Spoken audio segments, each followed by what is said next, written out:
evening, good evening, good evening. This is the day the Lord has made. We will rejoice and be glad in it. Another day's journey. So glad about it. So grateful for you joining me again on this Saturday evening. As we are affectionately referring to this as The Truth with Alyn and Andrea, it's another opportunity for us to just talk about what's going on in the community. This is still our prayer time. This is still the time I touch base with the church and those who want to have a word of prayer to point out what's going on in the community, and tomorrow specifically at Enon. But in a larger sense, what's going on in the Philadelphia area, who's serving whom, what's going on politically, what do you need to know, who do you need to know, and how can we coordinate all this good stuff that's going on. So I'm grateful for your joining me here again this evening. And as always, we've got Andrea here who is helping us understand what the conversation is going to be and how we're going to approach today's topic. So listen, thank you so much. And thank you again for being, and that podcast you got going now. It is now available. Right. The first episode aired on October 15th. It's doing incredibly well. I am so excited about it. Just take a listen. It's alawfultruth.com on Apple, Spotify, and Substack. But enough about that. Good evening. Anthony Phillips is a council member in the 9th Councilmatic District in Philadelphia. He took over Mayor Sherelle Parker's term as she went on to become mayor of the city, the first African-American mayor of the city. I met Anthony Phillips when I saw him talking about, he had on a t-shirt that says, "Hold me accountable." I said, "Well, Black Jesus." I walked right up to him and I said, oh, you want us to hold you accountable? I'm just the person to do it. And so began the relationship with this young man who is godly, steadfast, knows what he wants to do within his community, and is really what I call a unicorn of a politician. He truly, truly cares about what happens to people. Today, we're going to have a conversation around the upcoming elections, what's happening in the 9th Councilmatic District, which includes Enon Tabernacle Baptist Church, Borough Home, a partridge in a pear tree, I would say every time I interviewed him, because he covers quite a large section of this 9th Councilmatic District up here, East Oak Lane, all of it. And so today we're going to talk a little bit about what's going on in the 9th District and what can we do up here, right, as a part of the elections. This episode is also brought to you by the Lenfest Institute for Journalism and funded by the Knight Foundation. So let's get into the conversation, shall we? Mr. Phillips, are you ready for the hot seat between Pastor and I don't know which one's. Listen, this is great to be in the room with you, to be honest with you. Okay. So tell us a little bit about Anthony Phillips. Who are you? Well, I was raised by a single mother, and a loving grandmother was my second parent in North Philadelphia. My grandmother came from Marion, South Carolina, and she came to Philadelphia with hopes for opportunities for better schools, better housing, and economic opportunities. And she ended up she was a sharecropper in Marion, South Carolina, moved to Philadelphia, ended up becoming a domestic worker.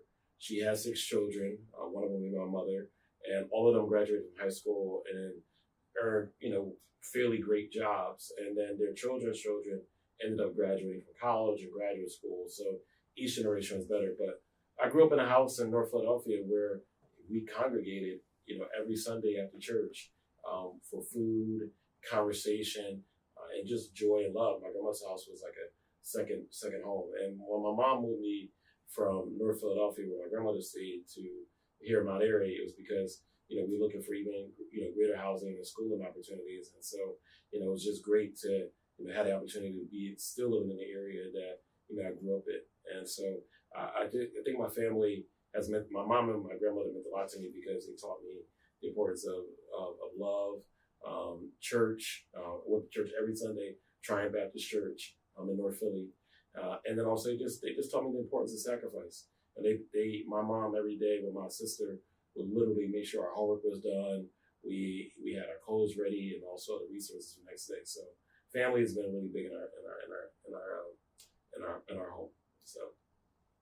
Excellent. Well, I'm glad to know you and glad that you're serving here now that Mayor Parker is our mayor. She was our city council person here in the 9th Councilmatic District. So I've been here. I'd like to understand what you understand to be the issues for what we refer to as a middle neighborhood. Yeah. So here, my language is the sacrificial lamb for the gentrification of North and South Philly has been uptown, meaning the city allowed gentrification to happen. The element that they call themselves cleaning up, all they did was just push it into another area. And so now the Northwest, which was historically a solid Black middle class neighborhood, is beginning to see the effects of the element being pushed into the Germantown Mount Airy section. But that's my perspective. How do you understand the needs of the 9th Councilmanic District, and what are you doing about it? Yeah, well, so interesting you spoke about Mayor Parker. One of the things that she did while she was here is champion what you said, Pastor Waller, that coined middle neighborhoods. And during her time on City Council, she was in responsible legislation that helped us, find funding to start loan programs as well as grant programs that would help people to stay in their homes. And that was through work with PHDC.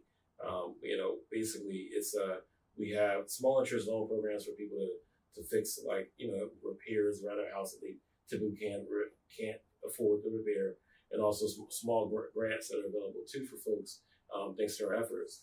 But here in Northwest Philadelphia, as you said, and I want to applaud you for your efforts here as the pastor here. You've made it your priority to focus in on how do you make this area better. And one of the things I want to say is that we have one of the highest ownership rates in the city of Philadelphia.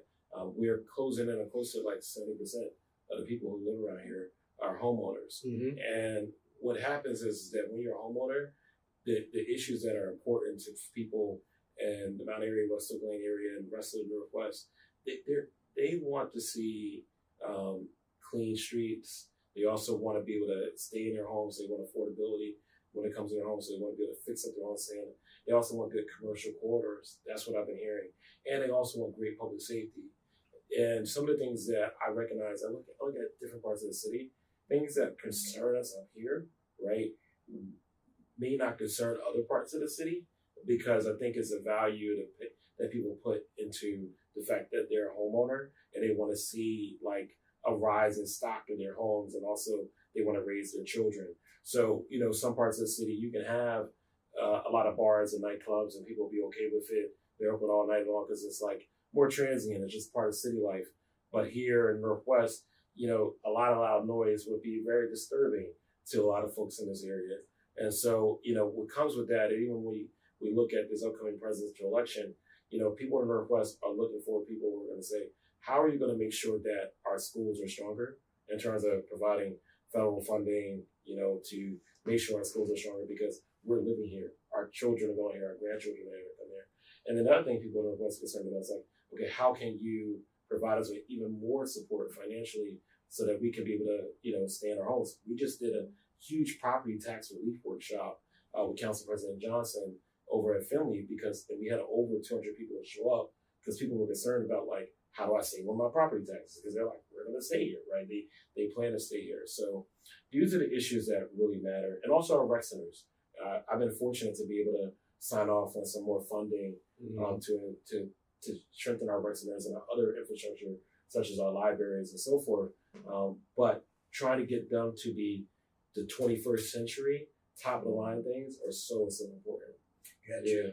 So we're in an election cycle. Yeah. Talk to me about what you as a city council person are allowed to do in terms of this campaigning thing, and what is your role now in this presidential election? What do you do? What can you not do? And so talk to me about that. Well, from whenever I'm doing work on the government side, I have to focus on just saying get out to vote and helping people understand what it is that they can do to vote, like to make sure that their voices are heard when it comes to voting.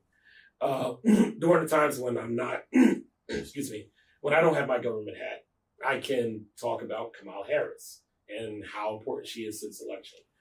So this particular arena I can talk about both, right? Depending, because I'm looking at it from the government side, also political side. So yeah. So one of the things that I'll tell you that we've been doing on the government side to get out the vote is the following. I was fortunate to work with our city commissioner chairman, Omar Sabir, over the past like 5, 6, 7 months to make sure we have a satellite office opened in the Northwest so that would make it easier for people to vote. And this satellite voting office, right off of Broad and Stanton Avenue near Broad and Godfrey, you can register to vote. You can get your mail-in ballot, apply for a mail-in ballot. You can send in your mail-in ballot. You can register to become a poll worker. You can also, do absentee ballot, anything and more, all in this one location. Before you had to go downtown if you had questions around voting, but now we have satellite offices right in the neighborhood that you can go to just around voting. So that's one thing that we've been doing, promoting satellite office. I just did a robocall to pretty much all of the Northwest, letting them know like this satellite office is open. Then the other thing that we've been doing is that we've been organizing get out the vote efforts from the government standpoint. We've been working with the commissioner's office, doing canvassing, and also general events, just letting them know like, hey, the election's coming up. We need to have your voices heard. That's really important. And in our office, we also have information on how to vote this too. So that's what we do from the government side. On the political side, it's been a lot. Every elected official has been doing something to really help out with this campaign. And, it's challenging because we want to reach every single person, and we still feel like we haven't done that. So we're getting closer. I just recently hosted like a debate night for the campaign. Recently, I'm doing a barbershop talk, for the campaign for Kamala. I've also been working with other elected officials around, other like get out the GOTV barbecues, coffee things, restaurant events. So it's just every day there's always something moving, but we got more to come. Interesting that you are saying all of this because it tells me that you all as leaders, political leaders in the city, are listening to the community because the community has been shouting, we want more involvement and we want you to be more engaged with us. I recently had a conversation with State Rep Jordan Harris, and one of the things he said to me was, as leaders, we have to take responsibility for not always being there, which has led to some of the apathy and bullying, right? Since you got into office, you have been visible. Right. My goodness. I don't know when you sleep, sir, but folks are consistently saying that they see you, that your office is responsive, et cetera, et cetera. What differentiates you from any other leader within the 9th Councilmatic District in the way you're working with the people? Because to your point, it's called the high acidity part of the city. It's called high acidity because those folks up in the Northwest, they get everything that they want, and those folks up in the Northwest. And truthfully, we're all in the same city, right? It's just that these folks have had opportunities, and the education level is a little different in this enclave of the city that gives people more opportunities to buy homes that are aging, et cetera, et cetera. What makes you, what's going to differentiate you in this upcoming election, because you're being held accountable for what happens in your 9th Councilmatic District? It's interesting that you said that. I'm going to say thank you for that. I really believe in this theory. Each generation gets better. Every generation gets better for every generation. We come from a 9th District council members, a strong legacy, from John White to Marion Tasco to Sherelle Parker. So therefore, foundations have been set. And so with that foundation, you have the mindset that how do you find a way to strengthen that foundation and get better in each generation? And so thankfully, because, there's a model there, I've been able to take it and say, okay, this is the model. What can we do to further enhance that model? And so for me, I think that that's one reason why, we've been able to be successful is because that model's been there. Number two, I really believe in God. I really believe in the idea that, we are here to serve. I'm not a big person that's big on politics. And I think people say, oh, wait, aren't you a politician? No, you can be elected official who really just enjoys working in government and representing a voice when it comes to being in the democratic process. That's what I do. I love the government side where you're able to listen to people and then people hold you accountable. And when you mess up sometimes, you try to fix that problem for them. And I think I always wanted to be, when I decided to take on this role, I wanted to be a representative that I always desired from people. So that means being accessible, listening, always in the community. And I said, if I'm going to do this role, I want to do it well, and I'm going to have a lot of energy while doing it. And so I love the government side. The political side, a lot of people don't understand, is really challenging and difficult because in politics oftentimes has to do with the word relationships. And oftentimes relationships, there's levels of like dominance and control. And also there's times where people want to, kind of pressure you based off of financial reasons, all that might reasons to do stuff. And that's a harder thing to navigate, the relationships part. But the service part is easier for me to navigate because I've been serving since I was 14 years old, and that's all I know. I was literally doing this for free for so many years. So I would even do this particular role, if I'm able to take care of my needs for nothing, because I care so much about our neighborhood. So I think that what helps me is that, I had a position before this in service, and I never get so caught up in like what comes with this particular role, because I recognize that you can really get engulfed in this. It's so easy because, people are always calling you by the surname, the councilman, and people want to serve you here. They want to invite you here. But if you have a serious service background before this, it really helps you, and also a strong family that keeps you humble, and also friends that keep you humble. That makes it so much more easier. Even doing this today, this is not about, this is a great opportunity for me to sit with Pastor Wilder. It's for me, I see this like a great opportunity for us to have a conversation about how we can motivate people about voting, their neighborhood, things of that sort. I think that it's just a matter of like, you gotta be it for the right reasons. So.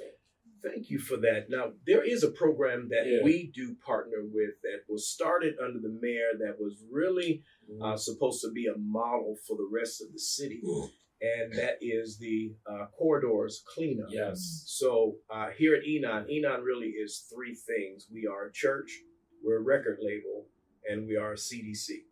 And so the CDC, the Enon Culture Development Corporation, catches a grant from the city, and then we're able to employ people to clean up the business corridors. So when you see people cleaning up at Broad and Olney, or cleaning up on Wadsworth, cleaning up on Vernon Road, these are entry-level jobs that we're able to catch the grant and then employ these people. Can you talk a little bit about what that program is? Yes. And I'm grateful for it because we're able to employ a lot of people and give people a pathway to really good work in the city and clean up the city at the same time. And what was supposed to happen is this would happen all over the city. Other CDCs catch these grants and get some more people employed. No, thanks, Pastor Wilder. You're right. Our Mayor Cheryl Parker, when she was a city councilwoman, she was looking outside of the city hall one day, and she saw that City Hall had these cleaners around the entire area, and known as like the Center City District cleaners. And she was just like, you know what? We need to bring Center City District type cleaning into neighborhoods. So she worked with the Commerce Department and was able to start this program that was fully supported by council, called the Taking Care of Business program. And what it does is that it does exactly that. It employs people at $15 an hour. They can go up to around $20, $21 an hour as they grow into the field and become supervisors. They also get, certifications in other areas. And long story short, they literally go out every day in the mornings and they clean up our commercial corridors. And Enon, we do it through different nonprofit agencies where the city funds nonprofit agencies such as the Enon CDC, among some other CDCs in the city and nonprofits, where they employ other people and they go out and clean the commercial corridor. And it's been a remarkable program. And the mayor has championed this program now in her new role, right? She went from city council now in her new role on the second floor. we've been able to support about $2 million or even more worth of funding to increase it so it can go around the entire city.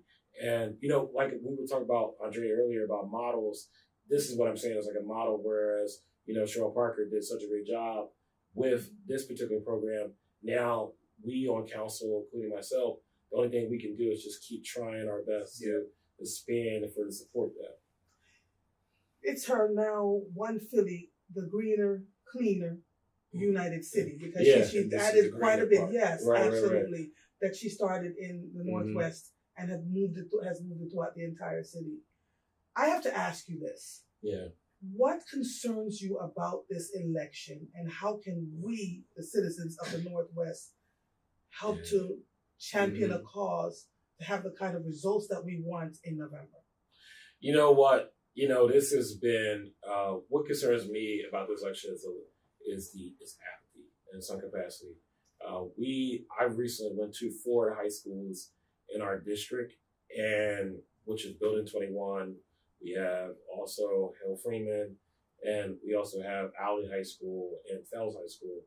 And a lot of those students there, they were seniors, they did not know the enormity of this election.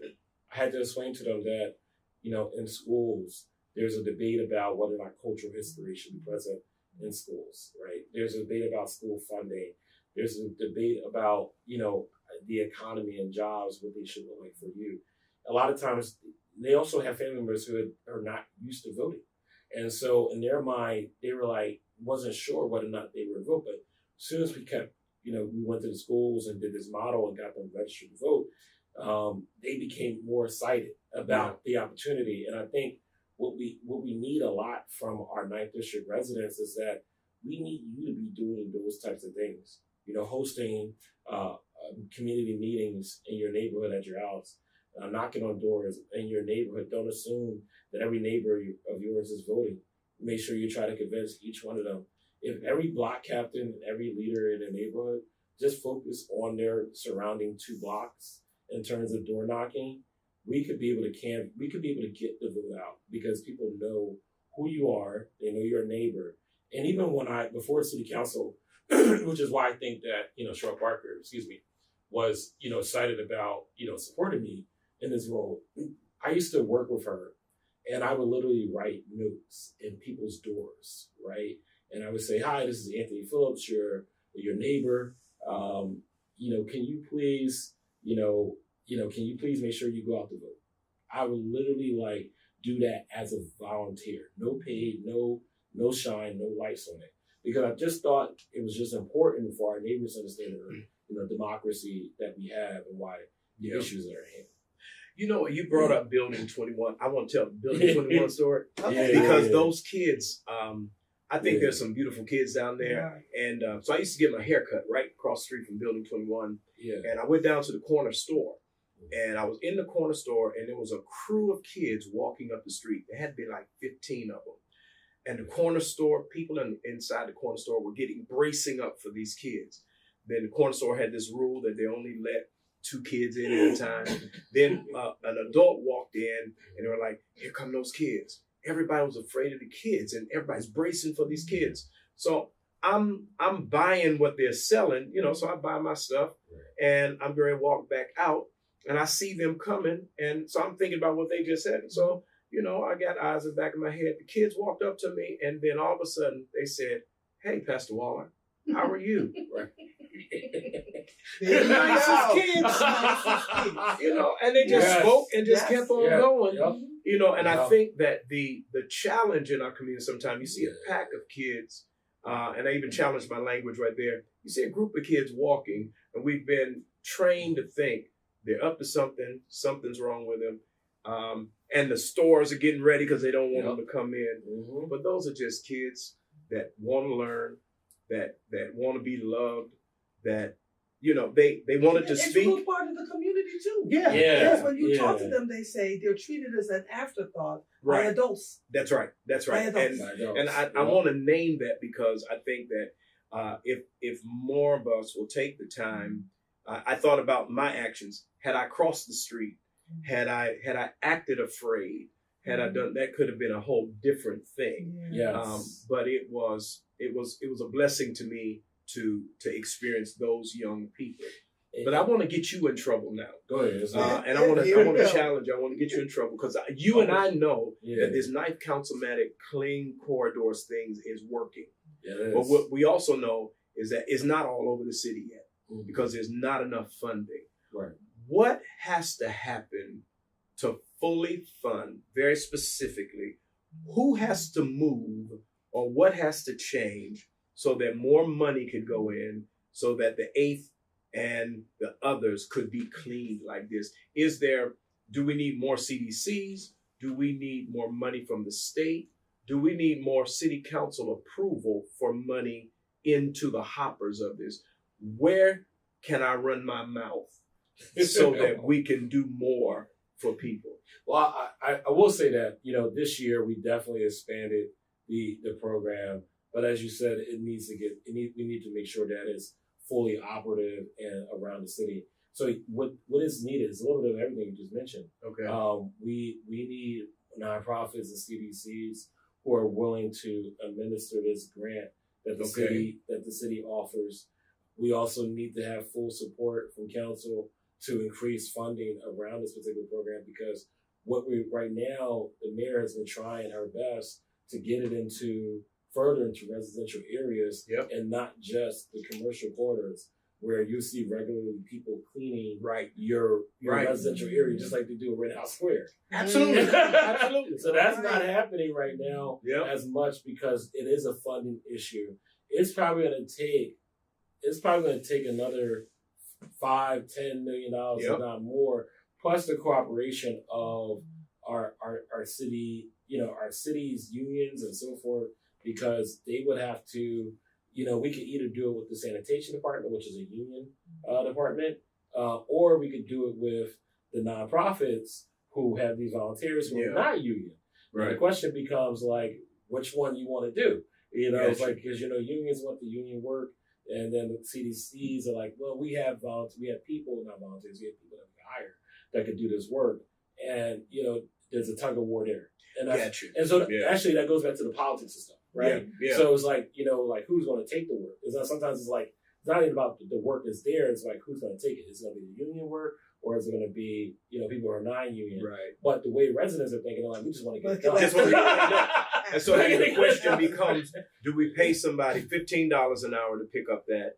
Or do we pay somebody $50 an hour to pick up that? There you go. Oh, the cost to it is $50. You're just wading in the water. There you go. That really is the issue. And so then the question is, how do we build something that maybe starts someone out in this $15 an hour thing, and when they prove themselves, there's a gateway to the union so that there becomes, or that there's a union part of this. I hear you, and I just want to understand what the issues are, because it is a beautiful program out here that is needed in South Philly. It's needed in Southwest, and it's just about, can we get more money from the state? Can we get more political buy-in? And also, are there enough CDCs that are healthy enough to catch the grant dollars? Because you got to have your stuff in order to catch. So can you tell the folks that are watching us what a CDC is? Oh, yeah. Community Development Corporation. Community Development Corporation. So CDCs, oftentimes they help with, working with the community around their commercial corridors. Mm-hmm. They fund community projects in the area. Mm-hmm. And sometimes they also are the people who make sure certain businesses, the right businesses, are along the commercial corridor. So they do a lot of community development work, and some CDCs are stronger than others, particularly in Chestnut Hill, 19119, my area. Some CDCs are stronger than a lot of other areas in the city. But on your point, I just want to say that one of the things that you all can help out with, and Ninth District residents, every week, people don't notice, every day, people are coming to city council and they're from their neighborhoods, and they're literally organized and they're lobbying people for certain things. And what happens is that when they see somebody literally come almost a large group of people lobbying for the same thing every single day, things start to move. Mm-hmm. And I think that that's where we struggle at as a Northwest, is that everybody wants to see every issue taken care of. But I think that even what I'm even doing with I'm the chair of Parks and Rec, I'm focusing on like, what can we do year by year to see incremental growth? So like right now, I'm doing this advocacy around like our rec centers. Of course they all need to be rebuilt. But right now I'm like, okay, we're just going to focus on this coming year, new lights and new floors, for all of our rec centers. See if we can get that out of the way. Yeah. And then there's a roof and whatever that might be. It's like, maybe it's like the incremental growth is if we have community groups, neighbors, organizers say, this year we want to see most of the funding go towards our commercial corridors, and there'd be big rallies and focus groups just around that. That could start getting people to say, okay, this is what the people want. We're going to focus on this year. And then maybe the next year could be, we want to see more apprenticeship programs. So you're going to build more fun. So it's like a little bit of, it's going to be something different every year that we're trying to fix in the city. And hopefully we can get a balanced budget that will incorporate all of that every single year. Gotcha. So focus our efforts. Anything else? I think we have covered quite a bit. I find that, for someone who has just moved into the city less than 10 years ago, don't tell me. That I had to learn that Philadelphia is a community of neighborhoods. And you better, you are fascinating. Right, I'm up here watching all of you, everybody doing well, relatively well, and in Northwest, they want to make a phone call versus come down to City Hall, right? So you have to come to them. I've been to a few of the meetings, so I'm saying what I'm saying, right? Yeah, right. You have to come to them to talk about what is it that they want. So they prefer, knowing your neighborhood, they prefer for you to come into their neighborhood and have a community meeting so that they can tell you what they want. They're more than likely not going to come down to City Hall, right? But they will write some letters. Yes. They will write some letters and they know what to do. So it just depends on the neighborhood. Yeah, they will write the letters. So thank you, You are relatively young yourself. Are you 40 yet? I'm not. I'm youngest member of council. I'm 35. Yeah. So I'll be 36 in January. So you were 5 years old when I started passing. Yeah, I know, right? 30 years. 30 years. You were one of those little kids Yes. that they sent me over to Triumph to preach to. Yes. Come here, Junior. You go to Triumph, man. And let me tell you, a lot of Triumph folks ended up at Enon because this guy is so good. Listen, you should see me trying to hide. Showing up every Sunday. Oh, God. It's Time good. out. Right. All right. It's true. Okay. We're going to speak the truth. Right. As we move into the upcoming years, 2025, 2026, we see young people are walking away from the church. What I saw recently were young people praising God in the way that they praise God without any reprimand from you as the leader of the church, right? And when you meet the young people where they are, and I recognize that we're going in a different space, but Anthony Phillips is a young man. He's 34 years old. Somebody had to believe in him, right? To say, we can see you are the next generation. That's what we want to see in the city, that we encourage the next generation of young leaders to move forward and do what they need to do. And when they get there, appreciate how they do it, right? Versus saying, in my day, we didn't do X, Y, and Z. Absolutely. So yes, Pastor Waller, when I slide in here on a Sunday, and I'm hiding in the corner talking about, I'm just visiting kind of thing. But I am so intrigued by the sense of worship that's in this church. I am so fascinated. Do you know when you get up to the pulpit to preach, I pull out my phone and I start typing on Facebook about what you're saying every Sunday? Well, amen. Ain't that something? That's something. Well, I thank you for it. It's impacting people, right? It's impacting me. So since I'm passing on, they may not be walking into this church, but I'm passing on. You then, you and I talked on the air forever and a day, but then you called and you said, I want you to come do this thing with me. You are the kind of leader, and we're not going here. I promise you we're not going here. But you are the kind of leader that opens the doors for people to thrive and grow, which is why you have the largest church in Philadelphia and surrounding counties. This is not accidental, sir. So while we know that you are humble and you meet people where they are, now is the time with someone like Anthony Phillips sitting here, who's 34 years old and trying to figure out his way. You invited him into this spot to talk to us so that people can see what he's doing as it applies to the election. What do we need to get done? How can we support you? How do we hold you accountable? Because, That's your business. But he responds, right? And so we want to in a way model how we behave as adults with each other, so that when the next generation comes along, who are you passing it on to? Emmanuel. I met Emmanuel when he was 17 years old as a school board member up in the county, right? So what we are doing here is literally creating a new pathway for people who say, I don't want to come to church. I really don't want to be a part of this thing called church. When we all need some spirituality in our lives, all of us. And so we thank you. Thank you for being a part of this. Thank you for coming and being part of this conversation. Thank you for your journey. Thank you for your service. And thank you all for spending this evening or whatever time that you're watching this. Thank you for taking time out to know more about Anthony Phillips and what's going on. Now, remember, we've only got about a week or so, week and a half until we're going to the polls. So you need to show up. You need to show out. Make your voice known. Remember, all politics really are local. At the end of the day, we would be having this conversation if we weren't voting for a president, because you're going to feel more about the decisions that an Anthony Phillips or Sherelle Parker make every week. You're going to feel that more than you're going to feel a president's decisions. A president's decisions this week are going to hit you this time next year. But what happens in city council every Thursday, you're going to feel that quickly. And so at the end of the day, we want you to know that every 6 months, we're going to have some kind of election. The only way that he knows you live in his area is if you show up at the polls. 20% voter turnout in an area gets 20% of the political will. 65%, 70% voter turnout in the area gets that type of political will. That's why we're doing this stuff. So listen, I want to thank you all for joining us and being a part of this conversation.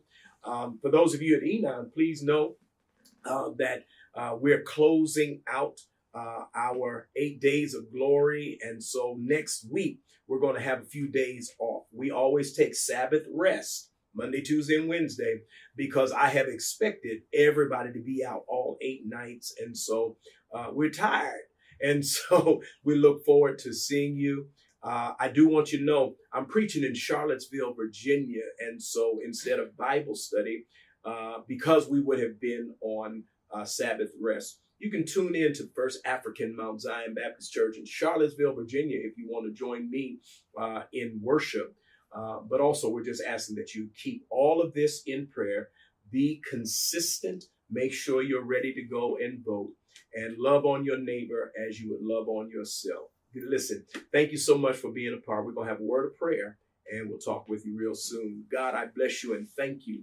Thank you for the opportunity to gather in your name. Thank you for Anthony Phillips and Andrea. Thank you for this conversation. Thank you for the myriad ways that we come together for the good of the community. Thank you for what we learned. Thank you for what is pushing us to do and be better. Now, God, we ask your blessings upon all those who will preach the gospel on tomorrow and ask that you will let your will be done on earth as it is in heaven. Now, as we go, may the love of God, sweet communion, and the Holy Spirit be rest, rule, and abide with each of us until we meet again. It is through Christ, and for his sake we do pray. Let us all say, amen. Amen. God bless you. Talk with you real soon.